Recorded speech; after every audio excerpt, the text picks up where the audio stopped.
Hello guys, samahan ito niyo ako yung sa aking dadaanan journey ko papuntang school. going to my My class start at 3:30 p.m. in the afternoon. Palayan yan.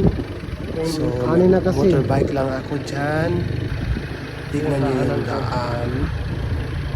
I think it takes Napaka 15 minutes. Ito sa aliwalas. Vietnam. At saka Yung mga dito po estudyante, sa province, nagbibisikleta lang papuntang school. masagana kasi sa Tignan niyo likas na naman. yaman dito. Bundok Tignan na niyo. yan.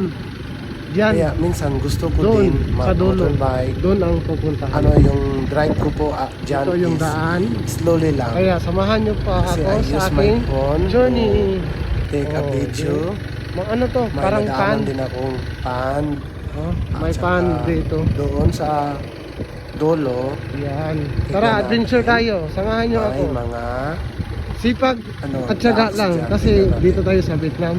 Kung Kapag gusto hindi nyo tayo, ma-assign dito, pumasok pwede sa kayo. wala tayong Ayun. sakot. O, diba? Tingin-tingin. Ito yung school nila. Pero Yung hindi mga ka students nakapasok yan. doon. So, careful tayo pag-drive. Ayun, si ate. Anong tawag yan? O, sagutin niyo yun. Ayun, my duck. Wow. Ayun, Tara, adventure tayo. tignan niyo yung duck. Marami pa dyan. Tara. Maghihinay lang tayo ng maneho. O, di ba? Masaya-saya dito. Pero bago pa ako papunta doon sa aking school na papasokan doon, I think ata sobrang layo.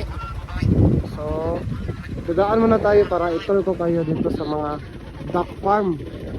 Dalawang ani to.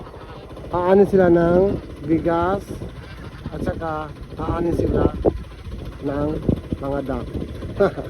Alright. So guys, tignan nyo naman, di ba? Dito ako dumaan para makita nyo yung lugar dito po sa Vietnam. Dito po is province po yung na-assign kasi ako sa province. Na-assign kasi ako sa province kaya nag-ikot-ikot ako. Ang 2 oras pa naman yung klase ko kaya slowly lang ako sa pag-drive. Oh, ayun. O diba ang dami ng ducks? Tara, puntahan natin. Let's go. Let's go. Dahan-dahan. Dahan-dahan. Slowly. Ayun. Oh, oh.